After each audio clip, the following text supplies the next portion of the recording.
Les étoiles brillaient d'une froideur glaciale par le hublot de la station Bastion. Le commandant Théoran, aile repliée contre son dos, observait l'explosion d'un autre vaisseau au loin. L'éclair fut plus bref que le néant. 100 vies fauchées en un instant. Commandant, la flotte de l'Ouest bat en retraite, annonça son officier tactique. Sa voix portait l'épuisement qu'ils partageaient tous. Ils ne tiendront pas longtemps. Tilron resta silencieux. Il n'y avait plus rien à dire. Pendant 300 ans, les peuples libres de la galaxie avaient combattu l'Empire Vextor. Pendant 300 ans, ils avaient perdu du terrain, des mondes, tout espoir. Désormais, seul Bastion subsistait. Une station solitaire en orbite autour d'une étoile mourante, peuplée des derniers réfugiés qui refusaient de se soumettre. Les Vextor approchaient. Leur immense armada se déplaçait comme un nuage sombre à travers l'espace, engloutissant tout sur son passage. La haute impératrice Zarket avait promis de faire de Bastion un exemple. Elle montrerait à la galaxie ce qui arrivait à ceux qui résistaient. Dans les profondeurs des archives de la station, l'historien Moulve travaillait à la lumière d'anciens écrans de données. Ses yeux composés scrutaient des fichiers que la plupart considéraient comme interdits. Les archives des humains. Ces humains disparus il y a 4000 ans sans explication ni avertissement. Mulve avait consacré sa vie entière à les étudier. Les humains avaient été la plus grande civilisation que la galaxie ait jamais connue. Non pas parce qu'ils étaient les plus forts ou les plus intelligents, mais parce qu'ils avaient su rassembler tous les peuples.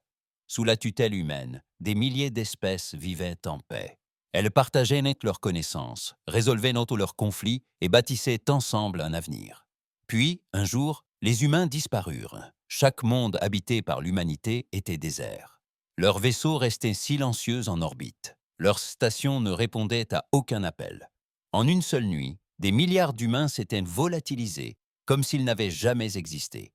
Aucun corps, aucun message, aucune explication. La galaxie avait cherché des réponses. En vain, et sans les humains pour la guider. Les vieilles haines ressurgirent, des guerres éclatèrent. Les Vextor, toujours agressifs mais contenus, y virent une opportunité. Ils conquirent monde après monde, bâtissant un empire sur les cendres de la paix humaine. Les griffes de Mulvec claquèrent contre la console, tandis qu'il accédait à un autre fichier. Il avait une théorie à laquelle personne ne croyait. Les humains n'étaient pas morts. Ils n'avaient pas été anéantis. Ils étaient partis volontairement et ils reviendraient. Chaque culture possédait des légendes sur le retour des humains au moment où l'on aurait le plus besoin d'eux. Mulvec croyait à ces légendes. Une alarme fit tressaillir son antenne.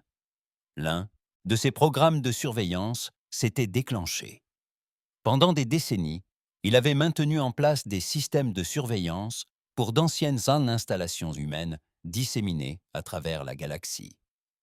La plupart avaient été détruites ou pillées depuis longtemps, mais quelques-unes subsistaient, trop dangereuses ou trop isolées pour être atteintes. L'alarme provenait du sanctuaire 7, un avant-poste humain situé dans la zone morte. La station était restée silencieuse pendant 4000 ans. La transmission avait commencé. Les mains de Moulve tremblaient tandis qu'il décodait le signal. C'était simple, un message répété dans toutes les langues connues et plusieurs inconnues. Patience. Nous arrivons. Tenez bon.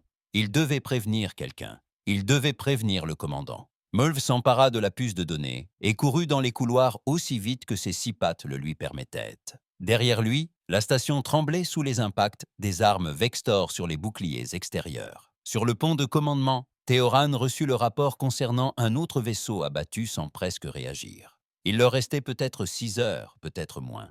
Les transports civils tentaient de s'échapper, mais le Vextor avait bloqué toutes les voies d'accès. Il n'y aurait aucune issue, aucune pitié, commandant. Moulve fit irruption sur le pont. Sa respiration était haletante. « Commandant, ils arrivent. Les humains arrivent. » Un silence pesant s'installa sur le pont. Plusieurs officiers échangèrent un regard de pitié. L'historien avait fini par craquer sous la pression. De Lorraine se retourna lentement. « Mulk, pas maintenant. Nous avons... Regardez ça. » L'historien inséra la puce de données dans un lecteur. Le message s'afficha sur tous les écrans. « Patience, nous arrivons. »« Attendez, ça pourrait être n'importe quoi, » dit l'officier tactique. « Un système automatisé, un dysfonctionnement, un Vextor. Il vient du sanctuaire 7, insista Mulve. Une station humaine abandonnée depuis 4000 ans. Il s'est activé il y a 30 minutes, au même moment où nos boucliers ont commencé à faiblir. Ce n'est pas une coïncidence. » Théoren fixa le message. Il voulait y croire. Tout son être aspirait à l'espoir. Mais l'espoir était dangereux. L'espoir avait tué des gens alors qu'il aurait fallu se préparer à la fin. « Même si c'est réel, dit-il doucement, que pouvons-nous faire ? Il nous reste quelques heures tout au plus. Les humains ont disparu depuis 4000 ans. Ils ne reviendront pas dans les 6 prochaines heures. »« Alors on tient bon pendant 6 heures, déclara Mulve d'un ton ferme. Nous restons là car ce message a une signification. Les humains n'activeraient pas une balise sans intention d'agir. » Un jeune réfugié nommé Piptel, qui travaillait comme messager sur le pont, prit la parole d'une voix tremblante. Ma grand-mère me racontait des histoires. Elle disait que les humains tenaient toujours leurs promesses. Elle dit qu'ils reviendraient quand la nuit tomberait. DeLorean scruta la passerelle. Il y vit l'épuisement, la peur et le désespoir. Mais lorsque Piptel parla des humains, il perçut autre chose. Une étincelle, une lueur d'espoir. « À tous les vaisseaux !» annonça Théoran sur le canal de communication. « Ici le commandant Télorin.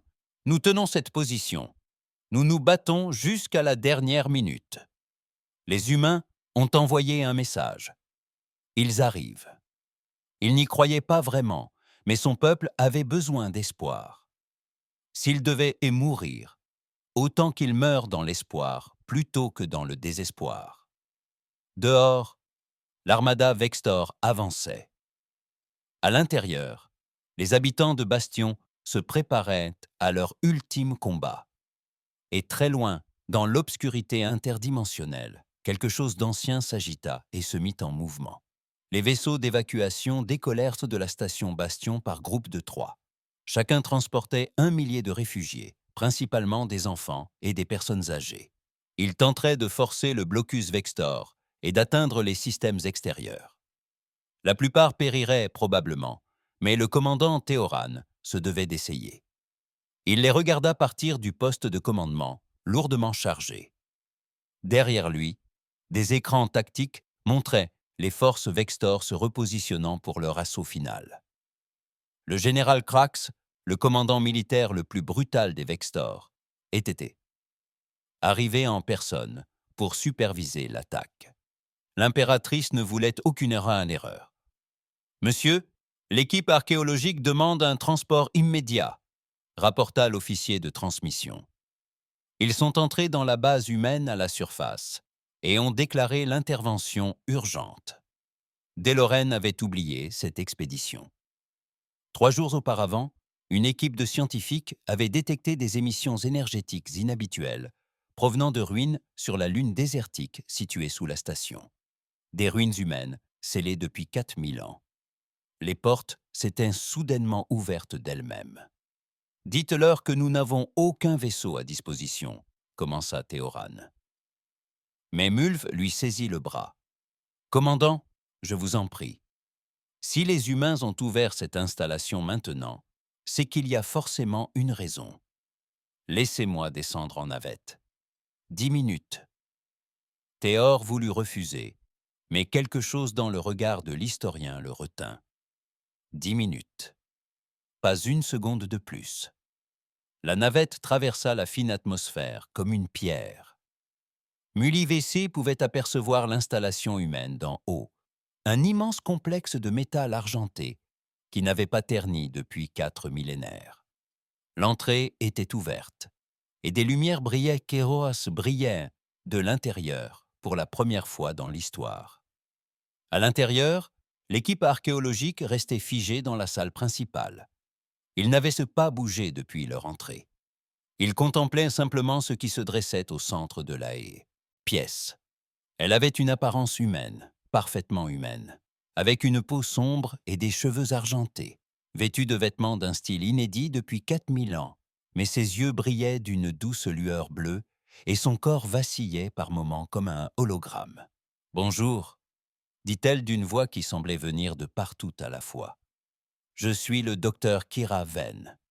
J'attendais depuis très longtemps de pouvoir parler à quelqu'un. » Mulv s'approcha lentement, sa curiosité scientifique l'emportant sur sa peur. « Tu es une intelligence artificielle, une IA humaine. »« Je suis ce qui reste de Kiraven, » répondit-elle. « Lorsque les humains sont partis, ils ont laissé derrière eux des gardiens, des veilleurs chargés d'entretenir leurs installations et d'attendre le moment propice. Ce moment est arrivé. Où sont-ils allés ?» Mulv posa la question qui l'avait hanté toute sa vie. La forme de Kira se solidifia légèrement, devenant plus réelle. Il y a 4000 ans, des scientifiques humains ont détecté une chose terrible. Une vague de rayonnement exotique traversant la galaxie. Elle stériliserait tout monde sur son passage, anéantissant toute vie organique. Cette vague arriverait dans environ 4500 ans. L'équipe d'archéologues a poussé un cri d'effroi. Mulv a eu la nausée. Alors, nous sommes tous condamnés. Pas si les humains reviennent. Kira expliqua qu'ils ne pouvaient pas arrêter la vague avec la technologie dont ils disposaient. Ils durent donc faire un choix. Quitter définitivement cette dimension pour se rendre dans un lieu où le temps s'écoule différemment. Où ils pourraient hâte évoluer, grandir et devenir suffisamment puissants pour affronter l'extinction imminente. « C'est impossible », déclara l'un des scientifiques. « Le voyage dimensionnel reste théorique. Personne n'y est jamais parvenu. » Kira sourit tristement. « Les humains ont accompli tant d'impossibles. Ils nous ont laissés, moi et d'autres comme moi, veiller sur leur héritage, activer leur système de défense au moment opportun, préparer le terrain pour leur retour. « Pouvez-vous nous aider ?» demanda Mulv désespérément. « Les Vexors attaquent. Nous avons tout au plus quelques heures. »« Je peux vous donner des jours, » répondit Kira. « Le réseau de défense humain existe toujours. Des satellites en orbite autour de chaque ancienne planète habitée. Ils dorment depuis 4000 ans, mais ils se réveilleront sur mon ordre. » Elle leva la main et toute l'installation vibra d'énergie. Au-dessus de la station Bastion, d'anciens satellites s'animèrent soudainement. Pendant des siècles, on les avait pris pour des débris spatiaux. Ils révélèrent à présent leur véritable nature. La flotte Vextor se retrouva soudain sous le feu d'armes invisibles et indétectables. Des rayons d'énergie jaillissaient du vide.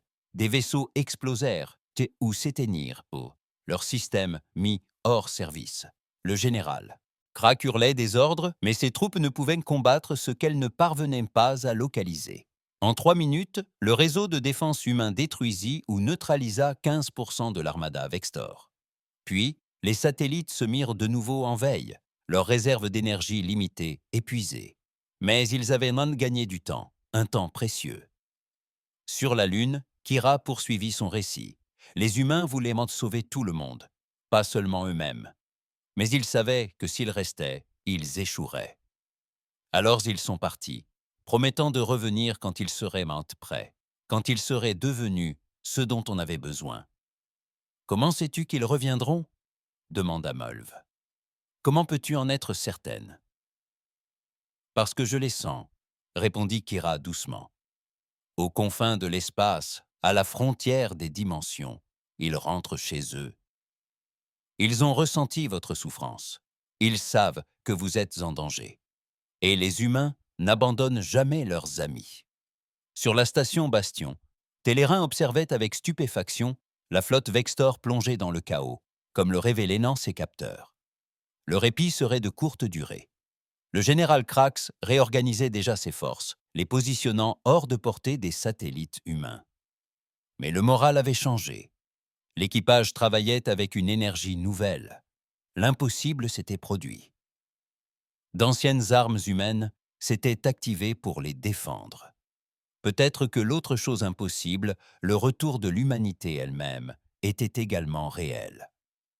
Le jeune Piptel apporta à Théoran une tasse de boisson chaude et sourit. « Ils sont réels.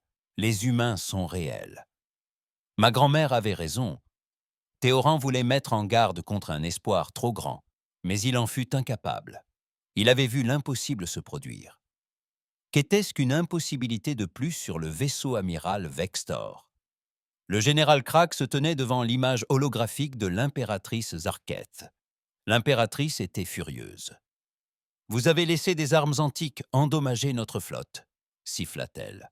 « Elles nous ont pris par surprise, impératrice, » répondit Crax avec prudence. « Mais leurs forces sont à bout. J'avance de toutes mes forces, Bastion tombera d'ici quelques heures. »« Veillez à ce que cela se produise, » dit Zart froidement. « Et Crax, si les humains reviennent vraiment, je veux leur technologie. Toute leur technologie. C'est pourquoi je viens en personne. Je superviserai l'assaut final et la conquête des ruines humaines dans tout ce secteur. » La transmission s'interrompit. Un frisson parcourut Crax. L'impératrice approchait. Elle ne tolérerait aucun échec. Il se tourna vers ses officiers. « Tous les vaisseaux, avancez, détruisez tout, ne laissez aucun survivant. » À la limite de l'espace cartographié, des capteurs détectèrent des anomalies. Des signatures énergétiques ne correspondant à aucune technologie connue. Elles étaient non là, puis disparaissaient, apparaissant et s'évanouissant comme des fantômes.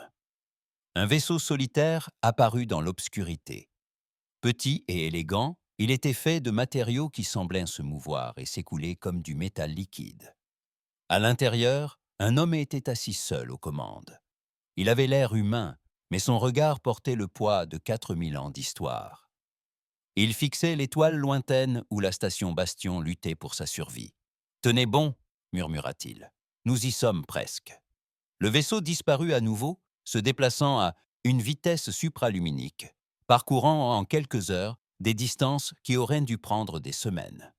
Les humains rentraient en temps chez eux. Le capitaine Sorat avait patrouillé les routes pour la coalition pendant 20 ans. En tout ce temps, il n'avait jamais rien vu de pareil. Ses capteurs détectaient un vaisseau qui apparaissait et disparaissait aléatoirement, se détachant et s'effaçant de la réalité comme un fantôme. Il était petit, peut-être assez grand pour 2 personnes tout au plus, mais il dégageait plus d'énergie qu'un cuirassé. « Vaisseau inconnu, identifiez-vous. » Sarat transmit, sa main griffue planant au-dessus des commandes d'armement. Son équipage de 4 hommes observait nerveusement leurs cris. Le vaisseau cessa de se déphaser et se solidifia. Il resta suspendu dans l'espace devant eux, à la fois magnifique et terrifiant. Soudain, une voix répondit, et Sorat sentit ses écailles se hérisser d'une peur instinctive. « Vaisseau de patrouille de Willow de la Coalition, je ne vous veux aucun mal. Je m'appelle Marcus Chen. Je suis humain. » Le silence retomba sur la passerelle. Un des membres de l'équipage fit un signe contre le mal, un signe que son peuple utilisait depuis des siècles. Les humains n'étaient même plus que mythes, légendes. Ils avaient disparu depuis 4000 ans. « C'est impossible !» dit Sorat d'une voix tremblante. « Je sais que c'est l'impression que ça donne », répondit une voix douce et patiente. « J'aimerais monter à bord et vous parler. Nous avons beaucoup à discuter et très peu de temps. » Avant que Sorat ne puisse réagir, le vaisseau disparut. Un instant plus tard, les alarmes de proximité retentirent. Quelque chose s'était matérialisé dans leur soute. Sorat empoigna son arme et se précipita vers la soute, suivi de son équipage. Ils trouvèrent un homme immobile au milieu de la pièce. Il portait d'étranges vêtements qui semblaient scintiller et se transformer. Sa peau était brune, ses cheveux noirs et ses yeux d'un brun profond semblaient receler des galaxies. Il avait une apparence parfaitement humaine, mais l'air autour de lui crépitait d'énergie.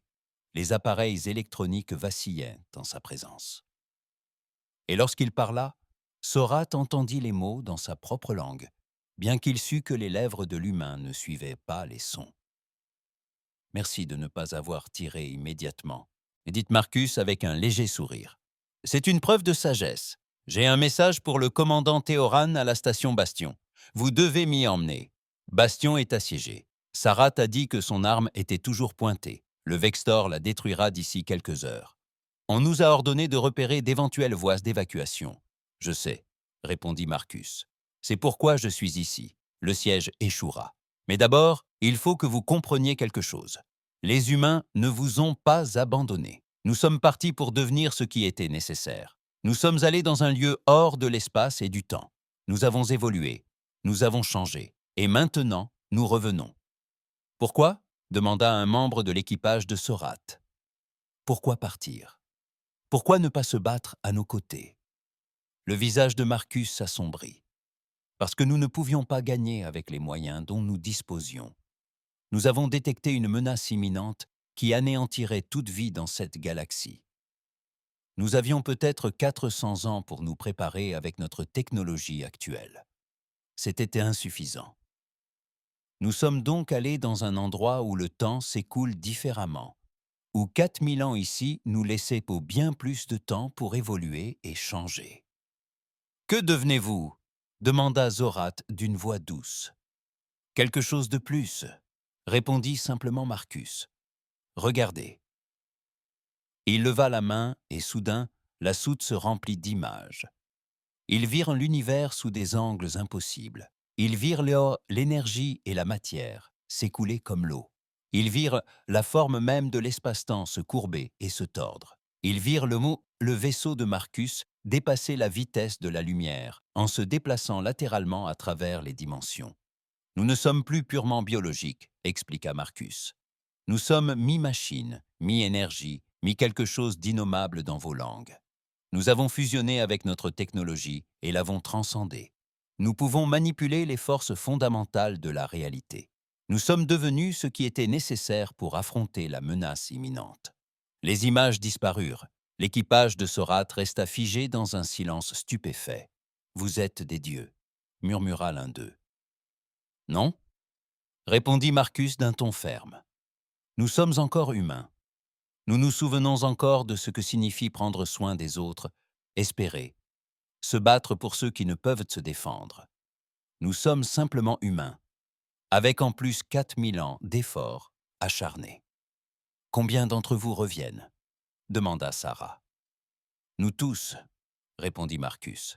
« Chaque être humain qui est parti revient, des milliards d'entre nous. Nos vaisseaux se rassemblent actuellement à la limite de votre espace. Mais je suis venu en avant car il faut que quelqu'un survive assez longtemps pour que nous puissions arriver. Il faut que quelqu'un voie que nous tenons nos promesses. » Il fit un geste et une carte stellaire apparut dans les airs. Elle montrait la position de la station Bastion et l'immense flotte Vextor qui l'entourait. « J'y vais maintenant. Je vous accorde un jour de plus.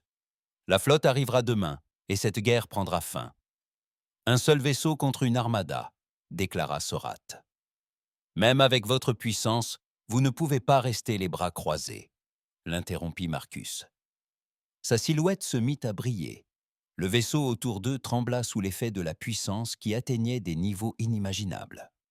Marcus leur adressa un dernier sourire, puis disparut.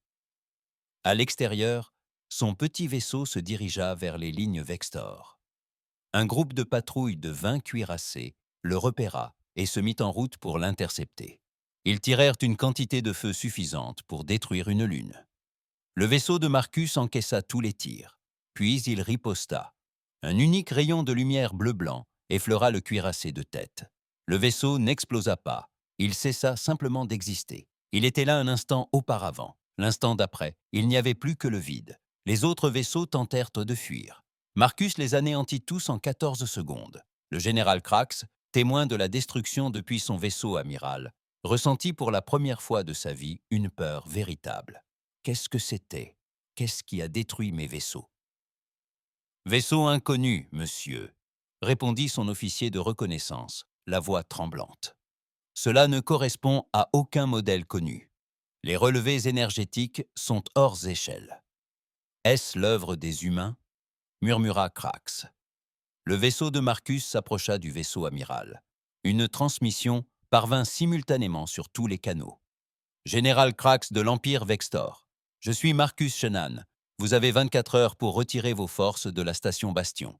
Si vous restez, vous affronterez la flotte humaine revenue. La victoire est impossible. Choisissez judicieusement. » La transmission s'interrompit. Le vaisseau de Marcus disparut, plongeant l'armada Vextor dans un silence stupéfait. Sur la station Bastion, ils avaient suivi toute la scène grâce au capteur longue portée. Le silence était tel sur le pont de commandement que Théoran pouvait entendre les battements de son propre cœur. Finalement, quelqu'un prit la parole. Ils sont réels. Les humains sont réels et ils arrivent. Théoron regarda Mulv, le visage baigné de larmes. L'historien avait passé sa vie à y croire, et à présent, sa foi était confirmée. Envoyez un message à tous les vaisseaux, ordonna Théoran.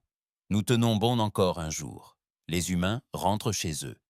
Au loin, l'impératrice Aswatinis Azat reçut les rapports de l'attaque de Marcus.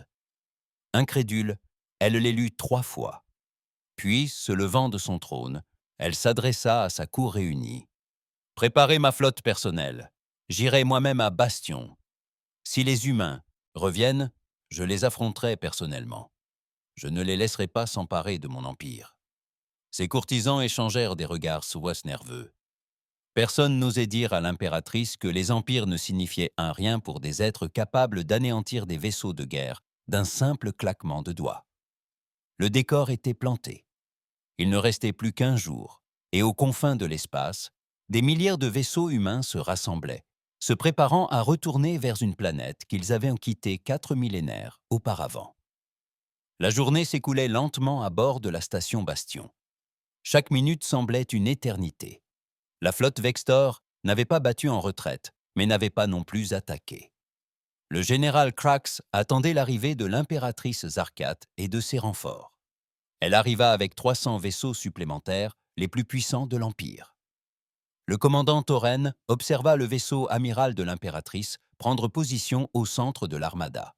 Ses capteurs comptaient plus de 800 vaisseaux Torvex au total, même si les humains étaient aussi puissants que Marcus l'avait démontré. Pourrait-il vraiment vaincre un tel nombre ? « Monsieur, nous détectons des anomalies spatiales », rapporta l'officier des capteurs.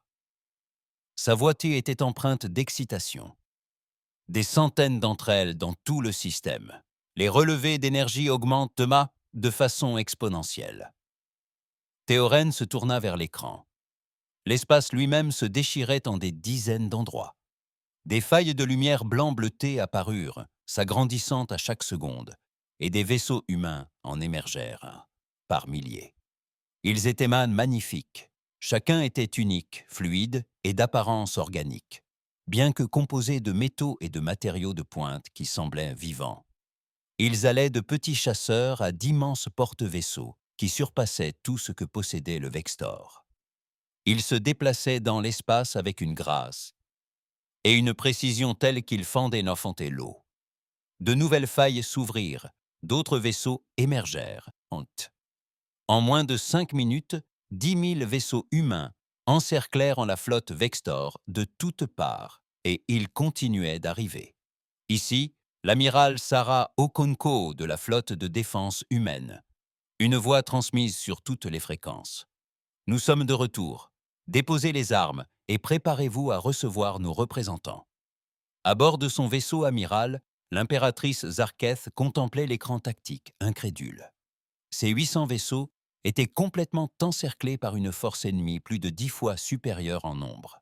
Elle avait déployé ses vaisseaux les plus puissants, ses meilleurs commandants, ses guerriers les plus aguerris, et soudain, ils semblaient tous être des enfants jouant avec des jouets. « Impératrice, devons-nous capituler ?» demanda le général Krax d'une voix calme. « Jamais, » siffla Zark. « Ouvrez, le feu, tous les vaisseaux, feu à volonté !» L'armada Vextor déchaîna tout son arsenal. Une puissance de feu suffisante pour détruire des planètes emplit l'espace autour de la station Bastion. Armes à énergie, missiles, projectiles cinétiques et rayonnements exotiques convergèrent tous sur la flotte humaine. Pas un seul tir n'atteignit sa cible. Les vaisseaux humains créèrent des champs d'énergie qui absorbèrent, maintinrent ou dévièrent en chaque attaque. Puis, ils ripostèrent, mais sans détruire. Leurs armes visaient les moteurs, les systèmes d'armement et les boucliers. Les vaisseaux Vextor s'éteignirent et dérivèrent, impuissants. Leurs équipages étaient indemnes, mais incapables de combattre. En moins de 2 minutes, la moitié de la flotte Vextor était hors de combat. L'autre moitié cessa le feu, sidérée par l'écrasante démonstration de supériorité technologique. « Je répète, » reprit la voix de l'amiral Okonko, patiente mais ferme. « Cessez le feu, Nous ne voulons pas vous tuer. Nous ne sommes pas venus pour conquérir. Nous sommes venus pour protéger. » Les mains de l'impératrice Zarketh tremblaient de rage et de peur. Elle ouvrit un canal. « Je suis l'impératrice Zarketh de l'Empire Vextor. Vous avez abandonné cette galaxie il y a 4000 ans. Vous n'avez aucune autorité ici. » Une nouvelle faille s'ouvrit juste devant le vaisseau amiral de l'impératrice. Un petit vaisseau solitaire en émergea et s'approcha. À l'intérieur, ils aperçurent une femme à la peau sombre et aux cheveux courts, vêtue d'un uniforme argenté et bleu. L'amiral Okono en personne. « Votre empire s'est bâti sur la souffrance d'autrui », déclara Okono d'une voix calme, mais empreinte d'une autorité absolue. « Cela prend fin aujourd'hui. Vous retirerez vos forces et libérerez tous les peuples conquis. Votre choix est simple. La paix, ou nous démantèlerons votre empire, vaisseau par vaisseau, monde par monde. » « Vous ne pouvez pas faire cela, » dit Zarketh, désespéré. « Nous sommes des milliards. Nous contrôlons la moitié de la galaxie. »« Nous sommes devenus plus forts que vous ne pouvez l'imaginer, » répondit Okonko. « Non pas pour dominer, mais pour protéger. » Il y a 4000 ans, nous avons détecté une menace qui aurait anéanti toute vie dans cette galaxie. Nous sommes partis afin d'acquérir la puissance nécessaire pour l'arrêter. Nous avons réussi, mais nous n'avons pas oublié nos amis. Nous n'avons pas oublié ceux que nous avons laissés derrière nous. Sur la station Bastion, Théoran reçut une transmission directe de l'amiral Okonko. Son visage apparut sur son écran et elle lui adressa un sourire chaleureux. « Commandant Téléran du peuple Sif, je suis Sarah Okonko. Au nom de l'humanité, je vous prie de m'excuser pour notre longue absence. Nous avons suivi votre résistance contre les Vextor. Votre courage face au désespoir vous honore. Nous sommes enfin là. Vous êtes encore. » Sécurité. DeLorean sentit ses jambes flancher. Il s'affaissa lourdement dans son fauteuil de commandement. Autour de lui, son équipage pleurait ouvertement de soulagement et de joie. Après 300 ans de guerre, après des générations de souffrance, c'était enfin terminé. « Pourquoi avez-vous attendu si longtemps ?» demanda-t-il. « Nous avions besoin de vous il y a des siècles. » Le visage d'Okonko s'assombrit. « Nous ne pouvions pas revenir tant que nous n'avions pas suffisamment changé. Si nous étions revenus trop tôt, nous n'aurions pas pu enrayer la véritable menace. Nous avons été témoins de vos souffrances. Nous avons ressenti votre douleur. Chaque être humain l'a ressenti, par-delà les barrières dimensionnelles. Cela nous a poussés à redoubler d'efforts pour repousser nos limites. Nous avons évolué aussi vite que possible et nous sommes revenus dès que nous étions prêts. « Que êtes-vous maintenant ?» demanda DeLorean. « Que êtes-vous devenu ?»« Nous sommes humains, plus 4000 ans d'évolution, » répondit-elle. « Nous avons fusionné avec notre technologie.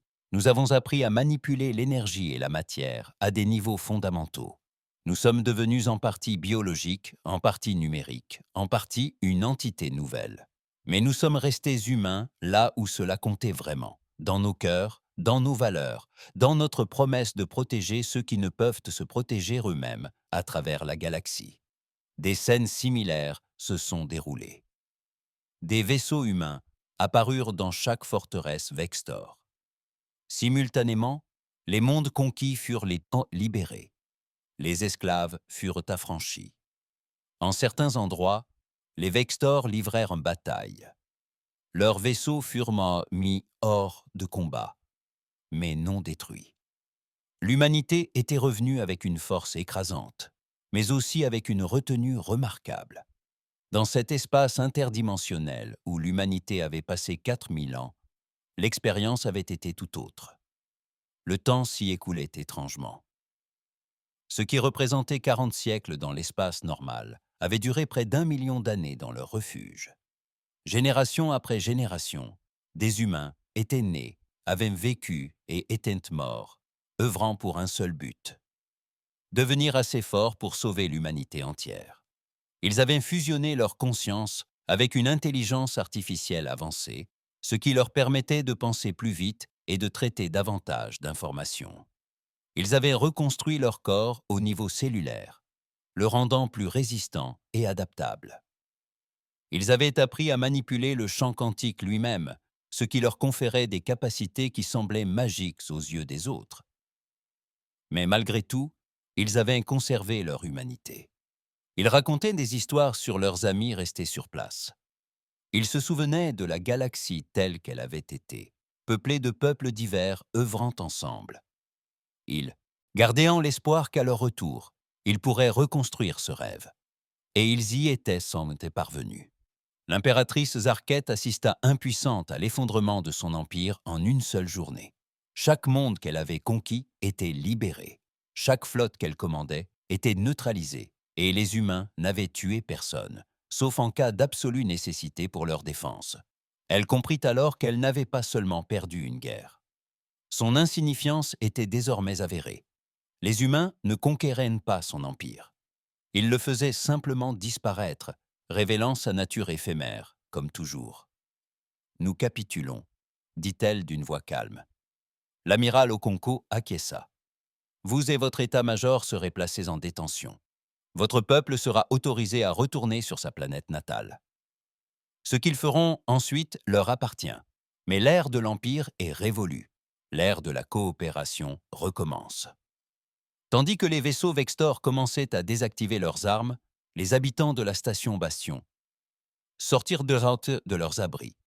Ils levèrent haut les yeux vers le ciel et virent des milliers de vaisseaux humains, magnifiques et puissants, encercler leur station en une formation protectrice.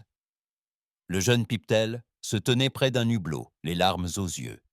Ils étaient revenus comme l'avait prédit grand-mère. Les humains tiennent toujours leurs promesses.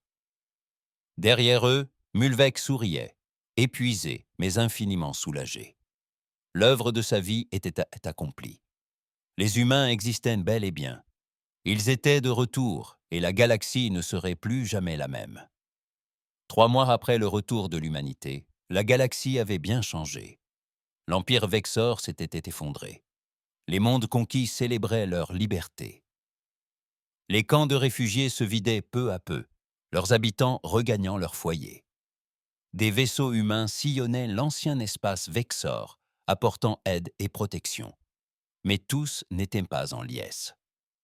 Dans la salle du Grand Conseil de la station Bastion, désormais transformée en centre diplomatique, la tension était palpable. Des représentants de centaines d'espèces s'étaient réunis pour discuter de l'avenir. Nombreux étaient ceux qui étaient reconnaissants. Nombreux étaient aussi ceux qui avaient peur. « Vous dites être venus pour nous protéger. » L'ambassadrice Felnara de la Confédération cristalline s'adressa à la présidente Chen Wei, dirigeante civile humaine. « Vous possédez des pouvoirs quasi divins. Que se passera-t-il si vous décidez de nous gouverner? Qu'est-ce qui vous empêche de devenir le prochain empire ?» La présidente Chen Wei était une femme âgée aux cheveux gris et au regard bienveillant. Née dans le refuge dimensionnel, elle avait consacré sa vie entière à se préparer à ce moment. Elle se tenait calmement devant les représentants réunis. « Je comprends votre peur, » dit-elle simplement. « Vous avez vécu des siècles de tyrannie. Il est difficile de faire confiance quand on a été trahi tant de fois. Je peux seulement vous dire que nous n'avons pas évolué pour devenir des conquérants. Nous avons évolué pour faire face à une menace qui nous met tous en danger. Une menace qui se profile. » Des murmures parcoururent l'assemblée. Le commandant Teloren, désormais principal représentant de la coalition, se leva. L'amiral Okunko l'avait déjà évoqué. Quelle menace! Kiravan apparut sous forme d'hologramme au centre de la salle. L'IA avait contribué à coordonner les efforts de reconstruction. Ses vastes connaissances se révélèrent inestimables. Il y a 4000 ans, des scientifiques humains détectèrent une onde de rayonnement exotique traversant la galaxie. Ce rayonnement stérilise toute vie organique. Il est impossible de l'arrêter par des moyens conventionnels. Il atteindra les planètes centrales dans environ 500 ans. La panique s'empara de la salle. 500 ans paraissaient une éternité. Mais pour les civilisations qui résonnaient en millénaires, c'était terriblement proche. « Nous ne pouvons pas l'arrêter », a déclaré la présidente Chen, élevant la voix pour se faire entendre. « Mais nous pouvons y survivre. Nous pouvons vous apprendre à évoluer comme nous l'avons fait, non par la force, mais par choix. Nous pouvons partager nos connaissances et vous aider à développer les outils nécessaires à votre adaptation. C'est 500 ans, c'est suffisant si nous travaillons ensemble. Pourquoi devrions-nous vous faire confiance demanda un représentant des vestiges Vextor, l'un des rares autorisés à assister à la réunion. Vous nous avez déjà abandonnés. Vous pourriez recommencer. Nous sommes partis, car rester nous aurait tous condamnés, répondit l'amiral Okonko en entrant dans la salle. Elle était devenue l'incarnation des forces armées humaines, respectée pour sa retenue et sa sagesse. Nous avons dû faire un choix impossible, vous abandonner temporairement pour vous sauver définitivement, ou rester et assister à la destruction de toute vie. Nous avons choisi la voie la plus difficile, celle qui exigeait sacrifice et foi.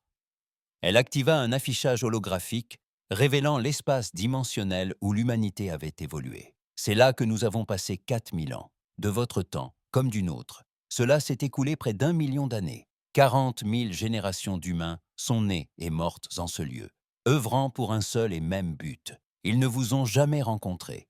Ils n'ont jamais vu cette galaxie, mais on leur a transmis vos histoires. Ils ont appris vos cultures. Ils œuvraient pour sauver des gens qu'ils ne rencontreraient jamais. Car c'est cela être humain. On n'abandonne jamais ses amis. DeLorean sentit les larmes lui monter aux yeux. 1 million d'années, 40 000 générations, toutes consacrées à tenir une promesse faite par des ancêtres qu'il n'avait jamais connus. L'ampleur du dévouement humain était bouleversante. « Que voulez-vous de nous » demanda une petite voix. C'était Piptel, désormais ambassadeur junior. Le jeune être était devenu une sorte de symbole d'espoir pour toute la galaxie. Le président Chen leur sourit. « Nous voulons reconstruire ce que nous avions autrefois, une galaxie où toutes les espèces collaborent, partagent leurs connaissances et se protègent mutuellement. Nous voulons vous transmettre notre savoir, afin que vous puissiez aborder l'avenir avec confiance. Et nous voulons le faire d'égal à égal, et non comme maître et sujet. »« Comment pouvons-nous être égaux » demanda Felara. « Vous possédez des pouvoirs que nous ne pouvons égaler. Vous pouvez anéantir nos flottes d'un simple claquement de doigts. »« La puissance seule ne rend pas supérieur, » répondit l'amiral Okonko. « Vous avez quelque chose que nous avons perdu durant notre isolement. La diversité des idées, des perspectives nouvelles et une richesse culturelle. Nous avons évolué au sein d'un système clos. Nous avons autant besoin de vous que vous avez besoin de nous. Ensemble, nous devenons plus grands que chacun d'entre nous, pris individuellement. » Le débat se prolongea pendant des heures. Certains représentants étaient moins convaincus. D'autres restaient sceptiques, mais peu à peu, un consensus commença à se dessiner. La galaxie n'avait que deux choix: faire confiance aux humains et collaborer, ou affronter seul l'extinction imminente. La décision fut prise. Un nouveau conseil galactique serait formé. Les humains, unis parmi d'autres, partageraient librement leur technologie, mais chaque espèce déciderait de son usage. Nul ne serait contraint d'évoluer ou de changer. Ceux qui souhaiteraient en rester tels qu'ils sont seraient protégés, tandis que ceux qui choisiraient de s'adapter seraient accompagnés. Loin de là, sur la planète natale des Vextor, l'impératrice Zarat était assise dans une pièce modeste. Elle n'était plus impératrice, mais prisonnière, attendant son jugement. Lorsque l'amiral Okonko entra, Zarat s'attendait à l'exécution ou à la prison à vie. Au lieu de cela, l'amiral s'assit en face d'elle. « Votre peuple a voté. Il a choisi de rejoindre le nouveau Conseil galactique. Il a également voté pour votre exil plutôt que votre exécution. Ils veulent aller de l'avant sans effusion de sang. » Sarkhet laissa échapper un rire amer. « Je dois donc être banni, tandis que mon peuple accueille ses conquérants. »« Nous ne sommes pas des conquérants, » répondit Okonko avec patience. « Nous sommes ce que nous avons toujours été, des protecteurs, des médiateurs, des amis pour ceux qui acceptent notre amitié. »« Tu as le pouvoir de régner sur la galaxie, » déclara Sarkhet. « Pourquoi refusez-vous ce pouvoir ?»« Parce que gouverner n'est pas la même chose que diriger, » répondit Okonko. « Parce que le pouvoir sans consentement engendre le ressentiment et la rébellion. Parce que nous avons appris, au fil d'1 million d'années d'expérience, que la coopération est plus fructueuse que la domination. Vous avez bâti un empire sur la peur. Il a duré 300 ans et s'est effondré en un jour. Nous bâtissons quelque chose qui perdurera jusqu'à ce que les étoiles s'éteignent. Elle se leva pour partir, puis s'arrêta. Tu as le choix, Zarit. Accepter l'exil avec amertume ou le considérer comme une occasion de devenir meilleur. Ton peuple choisit le progrès. Toi aussi, tu le peux. L'impératrice resta assise seule après le départ de l'amiral, songeant à ces paroles qu'elle n'aurait jamais cru entendre de la part d'une victorieuse. À travers la galaxie, les vaisseaux humains entreprirent l'immense tâche de reconstruction. Mais ils n'étaient pas seuls. Des ingénieurs de la coalition étudièrent la technologie humaine, apprenant et s'adaptant. Des enseignants humains partagèrent leurs connaissances en génétique, en manipulation de l'énergie et en physique dimensionnelle.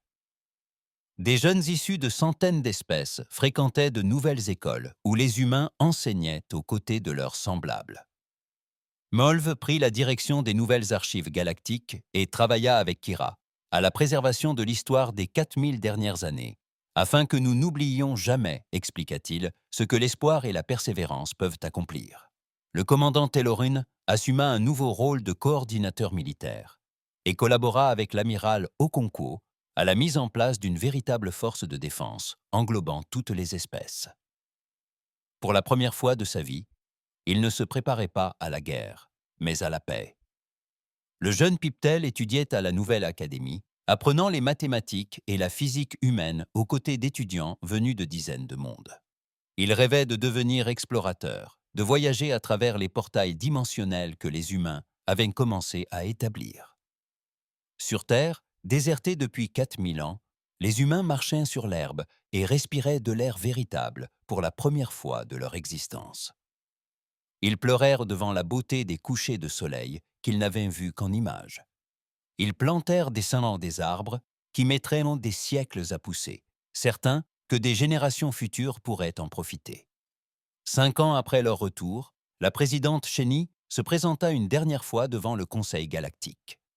Elle quittait ses fonctions, son mandat étant arrivé à son terme. « Je vous laisse avec ce message », dit-elle aux représentants réunis. « Il y a 4000 ans, nous avons fait une promesse. Nous avons dit que nous reviendrions quand vous auriez le plus besoin de nous. Nous avons tenu parole. Aujourd'hui, je vous demande de faire une promesse aux générations futures. Promettez d'affronter ensemble les défis. Promettez de choisir la coopération plutôt que le conflit. Promets-nous de devenir meilleur que tu ne l'es aujourd'hui. Car la véritable menace est encore à venir et nous aurons besoin de chacun au meilleur de sa forme pour survivre. » Le Conseil a voté à l'unanimité pour accepter son défi.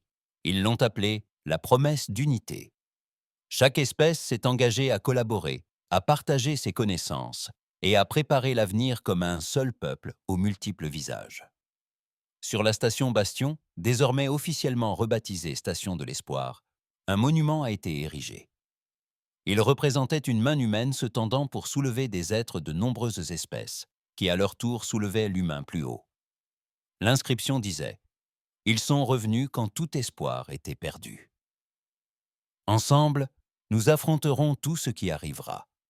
Piptel se tenait devant le monument avec sa grand-mère, qui avait vécu assez longtemps pour voir le retour qu'elle avait toujours cru possible. « C'était comme tu l'imaginais » demanda Piptel. La vieille femme sourit. C'était mieux, parce que les humains ne sont pas revenus pour nous sauver. Ils sont revenus pour nous apprendre à nous sauver nous-mêmes. C'est un don plus précieux qu'un sauvetage.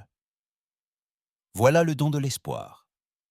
Aux confins de la galaxie, des capteurs continuaient de surveiller l'onde de rayonnement qui approchait.